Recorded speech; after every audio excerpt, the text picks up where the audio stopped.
Il y a également la fiscalité. Beaucoup de personnes n'en parlent pas.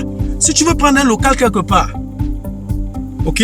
Si tu veux prendre un local quelque part, il faut payer le loyer là-bas. C'est un truc commercial. Il faut déjà tenir compte des impôts pour éviter les redressements fiscaux et tout ça. Il faut tenir compte de ça. Et généralement, je dis toujours, pour quelqu'un qui veut se lancer dans l'agriculture, si tu ne veux pas avoir toute cette trace de transport et tout, tu dois t'acheter une voiture. Et beaucoup de personnes, par exemple, ces vendeurs d'illusions sur les réseaux sociaux, quand ils te demandent de te lancer dans l'agriculture, ils te disent que tu peux te lancer dans l'agriculture avec 500 000, avec 100 000 francs CFA. Or, un bon agriculteur doit avoir au moins une petite pick-up, une petite voiture. Et une petite voiture ne coûte pas 100 000 francs CFA pour pouvoir transporter tes cultures, sinon tu ne vas pas t'en sortir. Si 18 à 20% part déjà rien que pour le transport, on va voler combien? Combien de produits quelle quantité va pourrir? Il faut tenir compte de tout ça dans la planification. Ça, ce sont les éléments aucun vendeur d'illusions sur les réseaux sociaux ne va te dire. Oui. Donc, quand on parle d'agriculture, ce n'est pas seulement le champ, ce n'est pas seulement la production, ce n'est pas seulement les semences. Non, il y a beaucoup d'éléments qui entrent en jeu. Il y a beaucoup d'éléments qui entrent en jeu. Il y a également les catastrophes naturelles, il faut calculer avec ça. Il faut calculer avec ça. Mais personne ne va te dire la vérité. Personne ne va te dire la vérité. Donc il y a cet élément-là. Il y a également l'insécurité.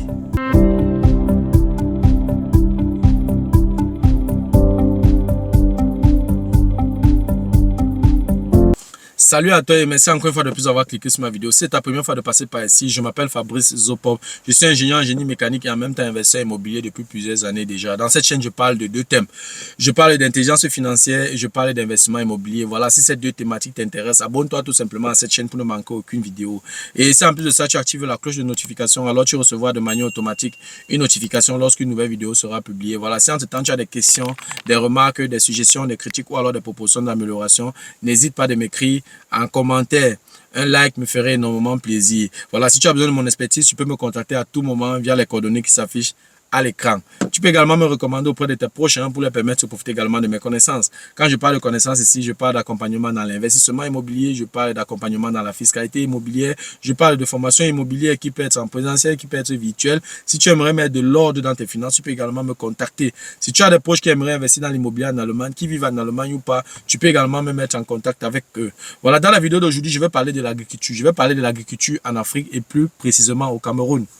Beaucoup de personnes se lancent dans l'agriculture comme ça, parce qu'ils ont vu quelqu'un se lancer dans l'agriculture, peut-être parce qu'ils ont été orientés par certains gourous des réseaux sociaux, parce qu'ils ont peut-être lu quelque part, on leur a dit quelque part que l'agriculture serait rentable. Voilà, tu n'as que besoin peut-être d'utiliser une petite portion de haricots comme ça pour avoir un champ de haricots et tout.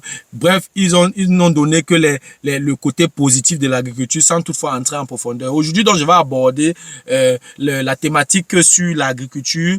On va aller en profondeur et on va tenir compte de certains éléments. En fait, mon objectif ici n'est pas de te décourager, de te lancer dans l'agriculture, mais de savoir qu'en te lançant dans l'agriculture, il y a beaucoup de choses sur lesquelles tu dois t'appuyer. Il y a beaucoup de choses sur lesquelles, n'est-ce pas, voilà, tu devrais y travailler. Sinon, c'est la faillite. Tu vas verser ton argent, tu vas investir ton argent et puis il n'y aura jamais de retour sur investissement. Voilà, si tu veux en savoir plus, reste scotché la suite juste après le générique.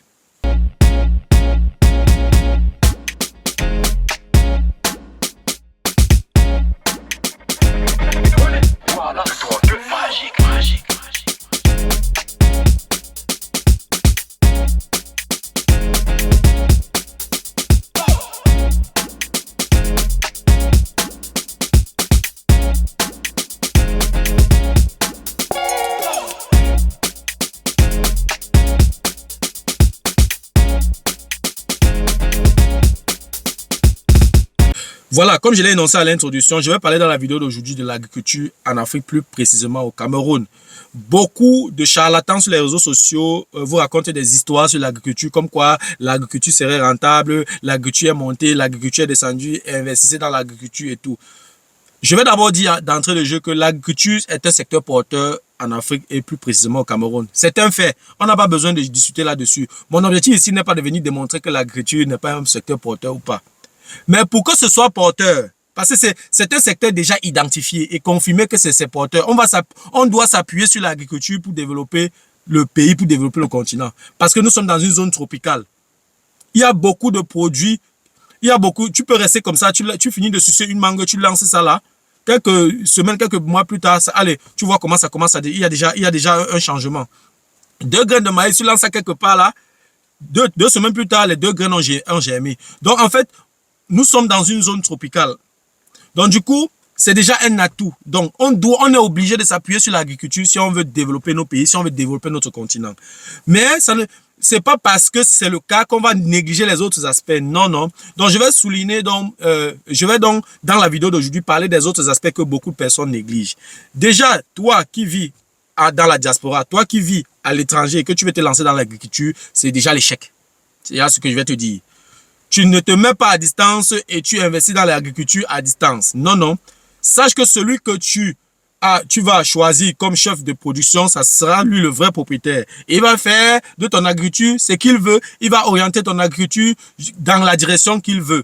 Même si tu vas au pays 3 fois par an, ça ne suffira jamais. Donc, il faut faire extrêmement attention quand tu veux te lancer dans l'agriculture, surtout à distance.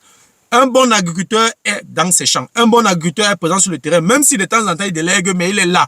Il doit avoir la possibilité de voir son champ au moins une fois par semaine.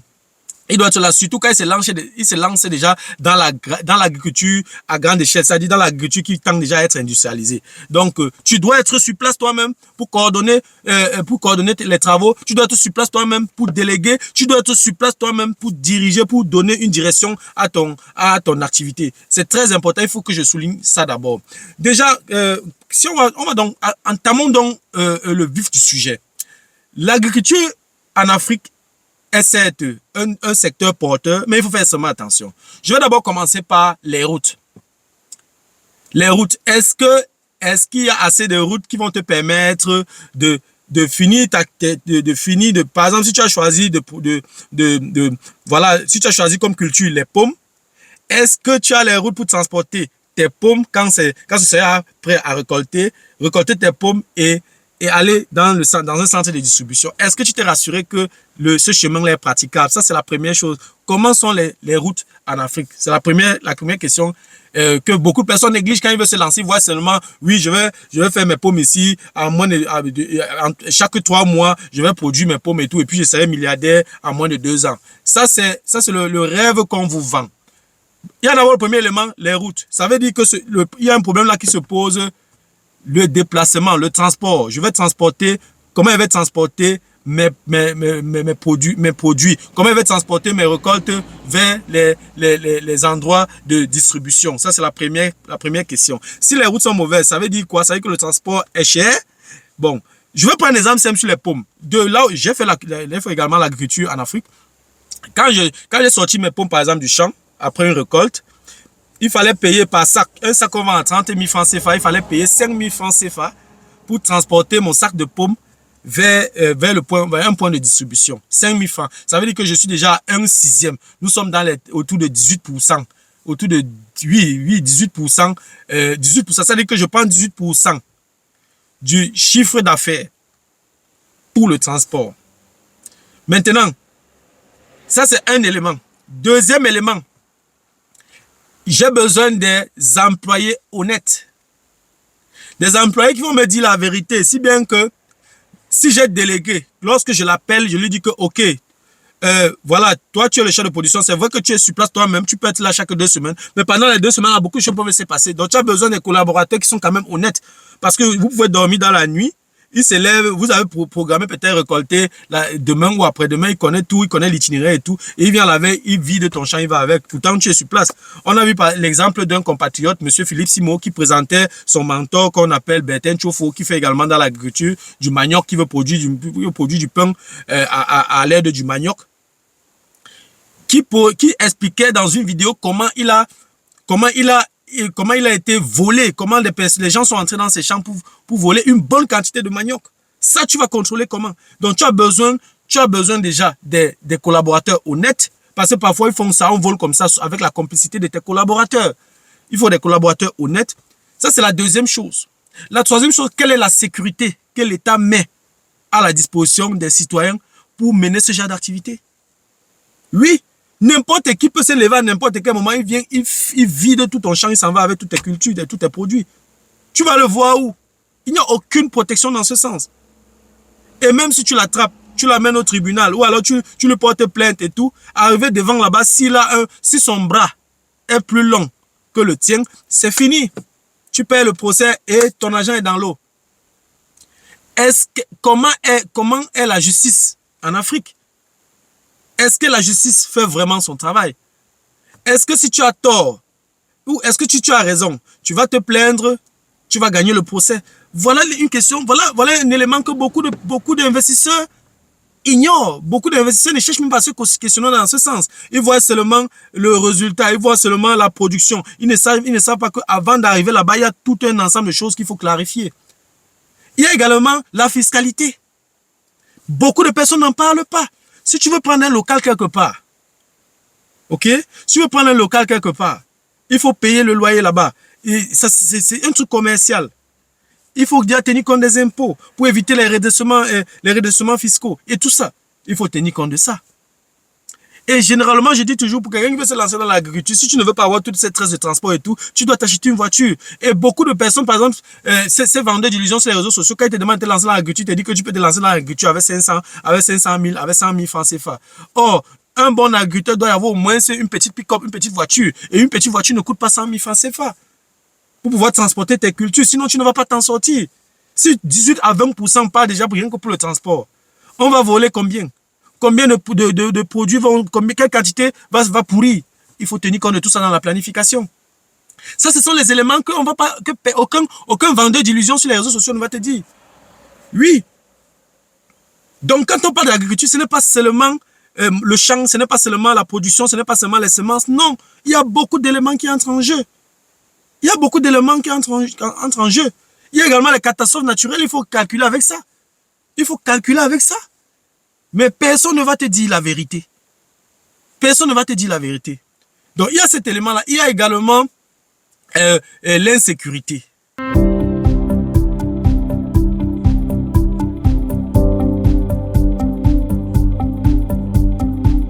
Voilà, c'est tout pour la vidéo d'aujourd'hui. J'espère que la vidéo n'était pas trop longue. J'espère que la vidéo a été à la hauteur de tes attentes. J'espère que la vidéo t'a plu. Si la vidéo t'a plu, je te prie de la partager au maximum. Et si les contenus de cette chaîne t'intéressent, abonne-toi tout simplement à cette chaîne pour ne manquer aucune vidéo. Et si en plus de ça, tu actives la cloche de notification, alors tu recevras de manière automatique une notification lorsqu'une nouvelle vidéo sera publiée.